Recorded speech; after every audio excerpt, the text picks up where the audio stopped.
तो आज के इस वीडियो लेक्चर में जो हम आपका पेपर डिस्कस करने जा रहे हैं ये 2017 में आया हुआ है। इलेक्ट्रॉनिक मेजरमेंट 2 का पेपर, इलेक्ट्रॉनिक मेजरमेंट्स 2 का पेपर है।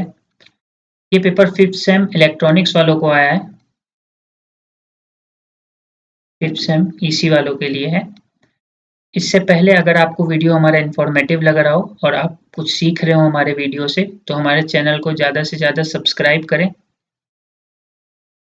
हमारे वीडियो को लाइक करें और ज़्यादा से ज़्यादा अपने फ्रेंड्स के बीच या अपना जो भी आपका फ्रेंड सर्कल है उनके बीच शेयर करें, जिससे हमें और भी मोटिवेशन मिले आपके लिए ऐसा इम्पोर्टेंट कंटेंट लाने के लिए।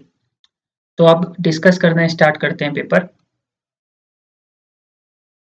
तो सबसे पहला क्वेश्चन है आपका, in Q meter the value of shunt resistance connected across the oscillator is typically of the order of। तो क्यू मीटर में जो शंट रेजिस्टेंस कनेक्ट रहता है आपका अक्रॉस द ऑसिलेटर, वो उसका ऑर्डर क्या होता है, मतलब किस ऑर्डर का होता है। तो जैसे ऑप्शन ए है ओम, ऑप्शन बी मिली ओम, ऑप्शन सी माइक्रो ओम और या ऑप्शन डी किलो ओम। तो जो इसका क्यू मीटर में जो हम शंट रेजिस्टेंस लगाते हैं ना, और वो उसका जर्नली जो ऑर्डर होता है, ये जर्नली जो उसकी रेंज होती है वो ओम्स में होती है। सो जो करेक्ट आंसर होना चाहिए वो होना चाहिए आपका ऑप्शन ए। इसको थोड़ा सा जूम कर दे रहा हूं मैं। Question number 2,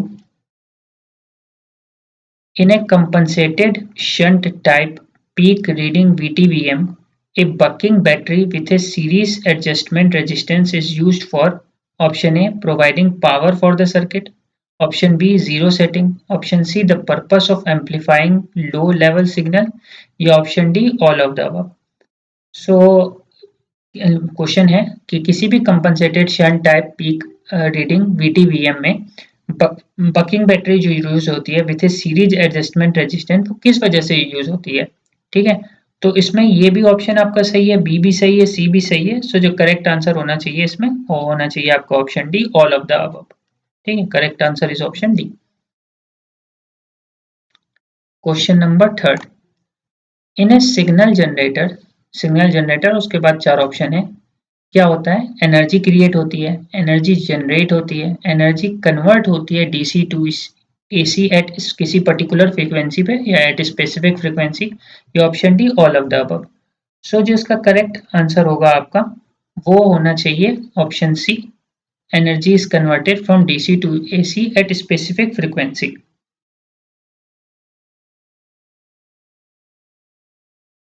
question number 4, a solar cell is actually a device which utilizes।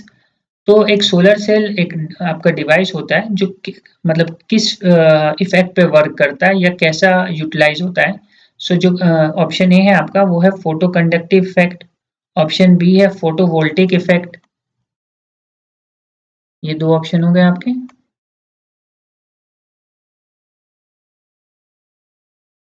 Option C है आपका फोटो इमिसिव इफेक्ट या option D none of this. तो जो करेक्ट आंसर होना चाहिए आपका वो होना चाहिए ये आपका इधर option B, photovoltaic effect.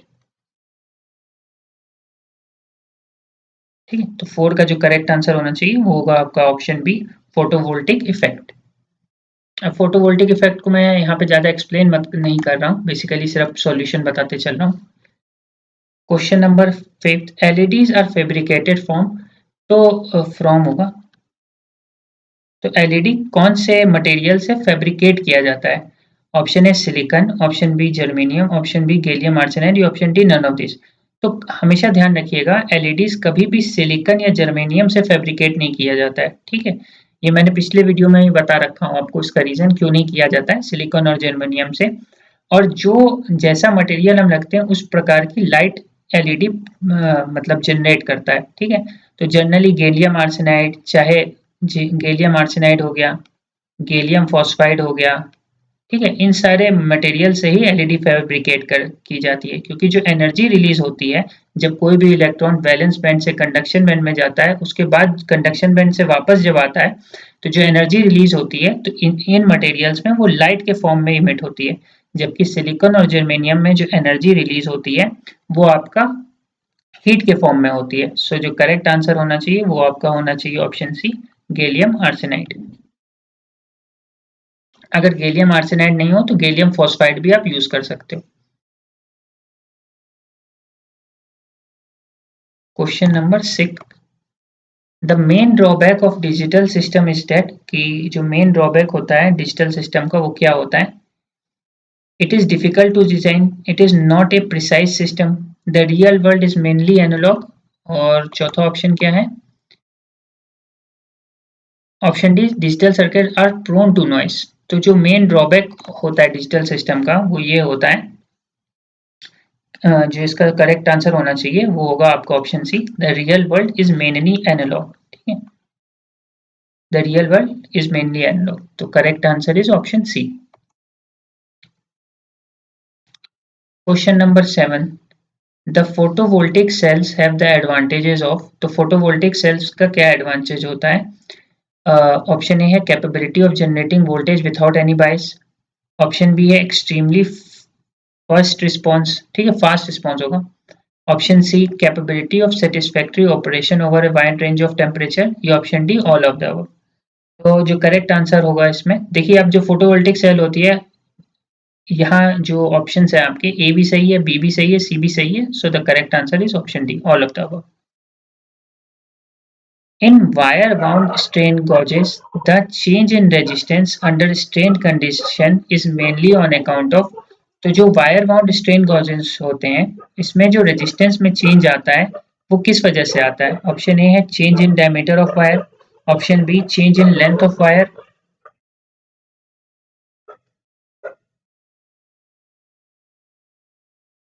Option C है आपका बोथ ए एंड बी, या option D none of this.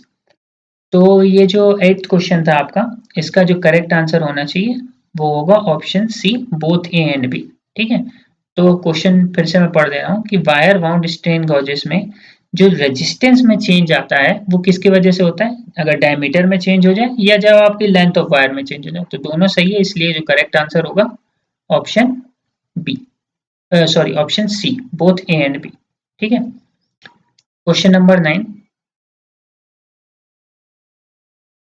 Storage factor is equal to, storage factor का फॉर्मूला पूछा है, Q omega not L by R, Q equals to omega naught square L by R, Q omega naught square L square by R, या Q omega not L by R square. तो जो correct answer होना चाहिए इसका option A, omega not L by are.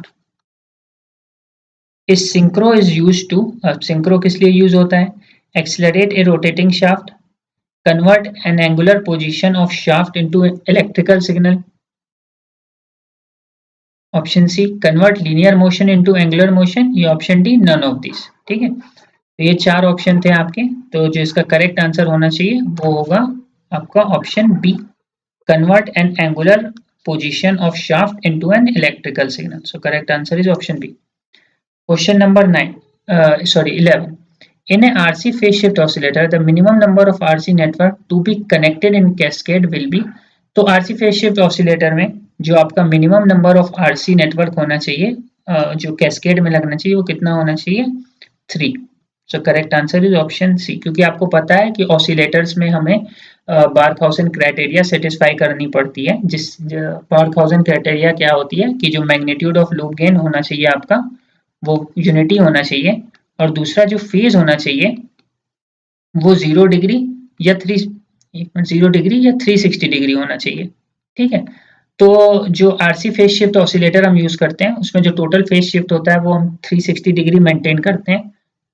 ठीक है, तो इसी वजह से ये तो थोड़ा एक्स्ट्रा डिटेल मैंने बता दी, बट इसमें क्वेश्चन में क्या पूछा था कि minimum number of RC network to be connected in cascade वो कितना होना चाहिए? 3 होना चाहिए। हालांकि ये काफी डिटेल में है, पूरा बताने में तो वीडियो लंबी हो जाएगी, इस वजह से हल्का सा मैं बता दे रहा हूँ कि कितने यूज होता है। तो correct answer is option C. Question number 12, LVDT क्या होता है? मतलब प्राइमरी ट्रांसड्यूसर होता है आपका, सेकंड सेकेंडरी ट्रांसड्यूसर होता है, सी आइदर ए और बी, या option D none of this. तो जो आपका करेक्ट आंसर होगा इसमें वो होना चाहिए option B, secondary transducer.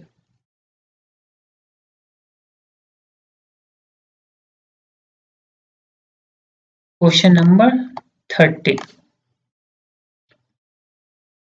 Electronic null detector are, electronic null detector क्या होते हैं? Less sensitive, more sensitive, more expensive या डी ऑफ एक्सलेंट सेंसिटिविटी। तो जो इसका करेक्ट आंसर है कि इलेक्ट्रॉनिक नल डिटेक्टर क्या होते हैं? एक्सलेंट सेंसिटिविटी के होते हैं। सो correct answer is option D. Question number 14. In semiconductor strain gauge, the change in resistance on application of strain is mainly on account of, तो semiconductor strain gauge में जो resistance में चेंज आता है जब हम स्ट्रेन अप्लाई करते हैं वो किस वजह से आता है? Change in length of wire, change in diameter of wire, ये दो ऑप्शन हो गए आपके। सी चेंज इन रेजिस्टिविटी या D both A and B. So काफी सिंपल क्वेश्चन है, correct answer is option D both A and B. Question number 15, the accuracy of digital voltmeter is specified in terms of, जो digital voltmeter होती है उसकी जो accuracy होती है वो किस फॉर्म में स्पेसिफाई होती है? Number of least significant digits, option B percentage of full scale reading, option C percentage of actual reading या option D any of the above. तो एनी, ये एक्चुअली फ्रेम गलत है, एनी ऑफ द अबव में तो फिर तो कोई भी जो भी ऑप्शन आप टिक करोगे तो नन ऑफ द अबव होना चाहिए था। So, but the accuracy of digital voltmeter is specified in terms of, correct answer is option B, ठीक है, percentage of full scale reading। Question number 16, the gauge factor is given by, gauge factor का formula पूछा है, ठीक है, delta R by R divided by delta L by L, delta R by R divided by delta D by D, C है delta L by L divided by delta R by R या D none of this. तो जो correct answer होगा आपका वो होगा option A, delta R by R divided by delta L by L. तो 16 का करेक्ट आंसर हो गया आपका ऑप्शन ए।